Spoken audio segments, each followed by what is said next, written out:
ನಮಸ್ತೆ. 28/10/2025 ಮಂಗಳವಾರ, ಶುಕ್ಲ ಪಕ್ಷ, ಷಷ್ಠಿ ತಿಥಿ ಇದೆ. ಕುಜಗ್ರಹ ಪೂಜೆ ಮಾಡ್ಬೋದು, ಸುಬ್ರಹ್ಮಣ್ಯ ಸ್ವಾಮಿ ಪೂಜೆ ಮಾಡ್ಬೋದು. ಅದೇ ಇದು ಬರೀ 7:59:53 ಅಂದರೆ ಬೆಳಗ್ಗೆ 8 ಗಂಟೆವರೆಗೂ. ಆನಂತರ ಷಷ್ಠಿ ಆದ ಮೇಲೆ ಸಪ್ತಮಿ ಬರುತ್ತೆ. ನಕ್ಷತ್ರ ಇವತ್ತು ಪುನರ್ವಸು. ಮಧ್ಯಾಹ್ನ 3:44:54 ಹಂಗಾಗಿ ಷಷ್ಠಿ ಮುಗಿದ ನಂತರ ಅಂದರೆ 8 ಗಂಟೆ ಮೇಲೆ 3:50 ಹೆಚ್ಚು ಕಮ್ಮಿ ಅಂತ ಇಟ್ಕೊಳ್ಳಿ.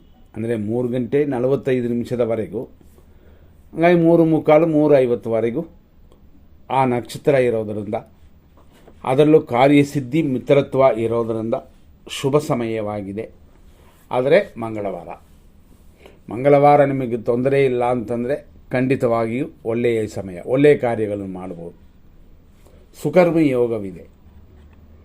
ಇಷ್ಟೆಲ್ಲ ಕೂಡಿ ಬಂದಿರುವ ಈ ದಿನದಲ್ಲಿ ಒಂದು ನಕ್ಷತ್ರ ವಿಶೇಷವಾಗಿ ಶುಭ ನಕ್ಷತ್ರ ಅಂತಂದಾಗ ಪೂರ್ವಾಷಾಢ ಮತ್ತು ಈ ಉತ್ತರಾಷಾಢ ನಕ್ಷತ್ರಗಳಲ್ಲಿ ಮುಹೂರ್ತ ಕಾರ್ಯಗಳು ಉತ್ತರಾಷಾಢದಲ್ಲಿ ಮಾಡ್ಬೋದು. ಪೂರ್ವಾಷಾಢದಲ್ಲಿ ಒಳ್ಳೆಯ ಕಾರ್ಯಗಳು ಮಾಡಬಹುದು. ಪೂರ್ವಾಷಾಢ ನಕ್ಷತ್ರ ಮಾನುಷೀಯ ಗಣ, ಅದೇ ಥರ ಉತ್ತರಾಷಾಢ ನಕ್ಷತ್ರವೂ ಕೂಡ ಮಾನುಷೀಯ ಗಣವೇ. ಇವತ್ತು ಧನುರ್ರಾಶಿ ನಡೀತಾ ಇದೆ ಅಂತಂದರೆ ರಾತ್ರಿ 10:14 ಆನಂತರ ಮಕರ ರಾಶಿ ಬರುತ್ತದೆ. ಬೆಳಿಗ್ಗೆ 6:12 9:13 ಪೂರ್ವಾಷಾಢ ನಕ್ಷತ್ರದ 3ನೇ ಪಾದ, ಆನಂತರ ಪೂರ್ವಾಷಾಢ ನಕ್ಷತ್ರದ 4ನೇ ಪಾದ ಪ್ರಾರಂಭವಾಗಿ 3:45 ಇರುತ್ತದೆ. ಮಧ್ಯಾಹ್ನ 3:45 ಮೇಲೆ 10:14 ಉತ್ತರಾಷಾಢ ನಕ್ಷತ್ರದ ಅಂದರೆ 1ನೇ ಪಾದ ಪ್ರಾರಂಭವಾಗಿ ರಾತ್ರಿ 10:14 ಇದೆ. ಆಮೇಲೆ ಉತ್ತರಾಷಾಢ ನಕ್ಷತ್ರದ 2ನೇ ಪಾದ ಪ್ರಾರಂಭವಾಗಿ, ಅಂದರೆ ಇದರಲ್ಲಿ ರಾಶಿಯೂ ಬದಲಾಗುತ್ತದೆ. ಮಕರ ರಾಶಿ ಸ್ಟಾರ್ಟ್ ಆಗಿ ಸುಮಾರು ಬೆಳಗಿನ ಜಾವ 4:42 ಇರುತ್ತದೆ. ಆನಂತರ ಇದೇ ಉತ್ತರಾಷಾಢ ನಕ್ಷತ್ರವೇ 3ನೇ ಪಾದ ನಡೆಯುತ್ತದೆ. ಹಾಗಾಗಿ ನಾಳೆಯೂ ಉತ್ತರಾಷಾಢ ನಕ್ಷತ್ರವಿದೆ. ಇವತ್ತಿನ ದಿನದಲ್ಲಿ ಬೇರೆ ಬೇರೆ ವಿಷಯಗಳು. ಅಭಿಜಿತ್ ಮುಹೂರ್ತ ಅಂದರೆ 11:40 12:27, ವಿಜಯ ಮುಹೂರ್ತ ಅಂದರೆ ಮಧ್ಯಾಹ್ನ 2:02:47. ಈ ರೀತಿಯೆಲ್ಲ ಇದ್ದರೂ ನಾವು 100% ಇಲ್ಲಿ ಫಿಲ್ಟರ್ ಮಾಡಿರ್ತೀವಿ, ಅದನ್ನು ಉಪಯೋಗಿಸ್ಕೊಳ್ಳಿ. ಇವತ್ತಿನ ದಿನದಲ್ಲಿ 100% ಶುಭ ಸಮಯಗಳು ಹಂಗೆ ಅಂತಂದಾಗ ಮಂಗಳವಾರ ಅನ್ನೋ ಒಂದು ವಿಷಯ ನಮ್ಮ ಮನಸ್ಸಲ್ಲಿ ಇಟ್ಕೊಳ್ಳಿ. ಅದೇ ಸಮಯದಲ್ಲಿ ನಕ್ಷತ್ರ ಪೂರ್ವಾಷಾಢ ಉತ್ತರಾಷಾಢ ಈ ರೀತಿಯಾದ ನಕ್ಷತ್ರಗಳಲ್ಲಿ ಪೂರ್ವಾಷಾಢ ನಕ್ಷತ್ರದಲ್ಲಿ ಒಳ್ಳೆಯ ಕಾರ್ಯಗಳು ಮಾಡ್ಬೋದು. ಅದೇ ಥರ ಉತ್ತರಾಷಾಢ ನಕ್ಷತ್ರ ಇವತ್ತು ಬಂದಿರುವ ನಕ್ಷತ್ರಗಳು ಶುಭವೇ. ಒಂದೇ ಒಂದು ವಿಷಯ, ಮಂಗಳವಾರ ಮಂಗಳನು ಅಂತೀವಿ, ಅಂಗಾರಕ ಅಂತೀವಿ, ಕುಜ ಅಂತೀವಿ, ಚೆವ್ವಾಯಿ ಅಂತೀವಿ, ಮಾರ್ಸು ಅಂತಂತಾರೆ ಇಂಗ್ಲೀಷಲ್ಲಿ, ಭೂಮಿಪುತ್ರ ಅಂತ ಅಂತೀವಿ. ಹಂಗಾಗಿ ಮಂಗಲನೇ. ಆದರೂ ನಮ್ಮಲ್ಲಿ ಒಂದು ಗಾದೆ ಇದೆ, ಒಂದು ಕಣ್ಣುಳ್ಳ ವಾರ ಅಂತಂದರೆ ಮಂಗಳವಾರವು ಶನಿವಾರವು ಅಂತ.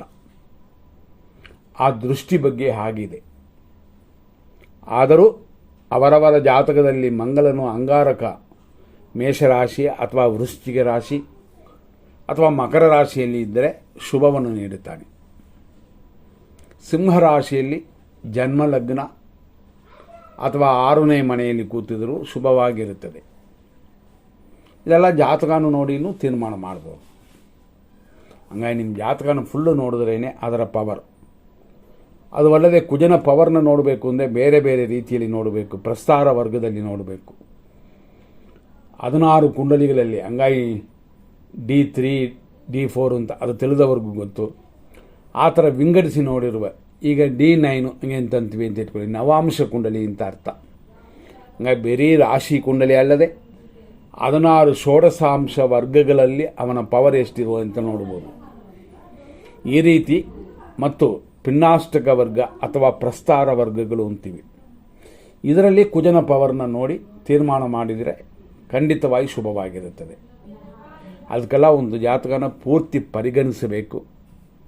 ನೋಡಿದ್ರೆ ಕುಜನು ಪವರ ಇಲ್ಲ ಇನ್ನೊಂದು ಅಂದರೆ ಅದರ ಜೊತೆಯಲ್ಲಿ ಇರುವ ಸೂರ್ಯನು ಪವರ ಅಂತ ಕಂಡುಹಿಡಿಬಹುದು. ಆದ್ದರಿಂದಲೇ ಪದೇ ಪದೇ ಹೇಳ್ತೀವಿ, ವಾರ ಒಂದು ಮಾತ್ರ ದೋಷ, ಬೇರೆ ವಿಷಯಗಳು ಇವತ್ತು ಅಷ್ಟಾಗಿ ದೋಷಗಳಿಲ್ಲ ಅಂತ. ಅದಕ್ಕೆ ನಾವು ಅಂತೀವಿ 100% ಒಳ್ಳೆಯ ಸಮಯಗಳು ಅಂತ ನಾವು ವಿಂಗಡಿಸಿರುವ ಈ ಸಮಯವನ್ನು ಒಳ್ಳೆಯ ಕಾರ್ಯಗಳಿಗೆ ಉಪಯೋಗಿಸ್ಕೊಳ್ಳಿ. ಬೆಳಿಗ್ಗೆ 6:12ರಿಂದ 7:35, 8:02ರಿಂದ 8:31, 10:37ರಿಂದ 2 ಗಂಟೆ 57 ನಿಮಿಷ ಮಧ್ಯಾಹ್ನದವರೆಗೂ, ಸಂಜೆ 4:29ರಿಂದ ರಾತ್ರಿ 8:57, ರಾತ್ರಿ 10:33ರಿಂದ ರಾತ್ರಿ 12:18, ರಾತ್ರಿ 2 ಗಂಟೆ 5 ನಿಮಿಷದಿಂದ 3 ಗಂಟೆ 23 ನಿಮಿಷದವರೆಗೂ. ಅದೇ ಥರ ಬೆಳಗಿನ ಜಾವ 5:29 ಮೇಲೇನೂ ಶುಭವಾಗಿದೆ. ಹಂಗಾಗಿ ನೀವು ನಿಮ್ಮ ಕಾರ್ಯಗಳಿಗೆ ತಕ್ಕಂತೆ ಉಪಯೋಗಿಸ್ಕೊಳ್ಳಿ. ಮತ್ತು 100% ಕೆಟ್ಟ ಟೈಮ್ ನೋಡೋಣ. 7:37ರಿಂದ 7:59, 8:33ರಿಂದ 9:19, 9:08ರಿಂದ 10:35, ಮಧ್ಯಾಹ್ನ 2:59 ಮೇಲೆ ಸಂಜೆ 4:27, ರಾತ್ರಿ 8:59 ಮೇಲೆ 10:31, ರಾತ್ರಿ ಅಂದರೆ ಮಿಡ್ನೈಟ್ 12 ಗಂಟೆ 20 ನಿಮಿಷದಿಂದ 2:03, ಲೇಟ್ ನೈಟ್ 3 ಗಂಟೆ 25 ನಿಮಿಷದ ಮೇಲೆ ಬೆಳಗಿನ ಜಾವ 5:27ವರೆಗೂ. ಇದೆಲ್ಲ ಅಶುಭ ಸಮಯಗಳು ಅಂತ. ಇದರಲ್ಲಿ ಯಮಕಂಠ ಕಾಲ 9:08ರಿಂದ 10:35, ಮಧ್ಯಾಹ್ನ 2:59 ಮೇಲೆ ಸಂಜೆ 4:27ವರೆಗೂ ರಾಹು ಕಾಲ. ಮೃತ್ಯು ಇರೋದು ಬೆಳಗಿನ ಜಾವ. ಇದೆಲ್ಲ ನೋಡಿ ನಿಮ್ಮ ಕಾರ್ಯಗಳನ್ನ ಮಾಡಿ. ಕೆಲವು ವಿಷಯಗಳಲ್ಲಿ ಅವರವರ ಜಾತಕವೂ ಹೆಲ್ಪ್ ಆಗುತ್ತದೆ. ದಶಾಭುಕ್ತಿ, ಅಂತರ್ಭುಕ್ತಿ ಇಂಥದ್ದು ವಿಷಯಗಳನ್ನು ಕೂಡ ಪರಿಗಣಿಸಬಹುದು. ಹಿರಿಯರ ಆಶೀರ್ವಾದವೂ ಕೂಡ, ಅಂದರೆ ತಂದೆ ತಾಯಿಯ ಆಶೀರ್ವಾದವೂ ಕೂಡ ಕೆಲವು ಸಮಯಗಳಲ್ಲಿ ದೋಷಗಳನ್ನು ಕಡಿಮೆ ಮಾಡಬಹುದು. ಗುರುಗಳ ಆಶೀರ್ವಾದ ಆ ಕೆಟ್ಟೋದನ್ನು ಅಂದರೆ ತೊಂದರೆಗಳನ್ನು ದೂರದಲ್ಲೇ ನಿಲ್ಲಿಸಿರುತ್ತೆ. ಅದೆಲ್ಲ ಪರಿಗಣಿಸಿ. ಮುಂದಿನ ಸಂಚಿಕೆಯಲ್ಲಿ ನೋಡೋಣ. ಧನ್ಯವಾದಗಳು.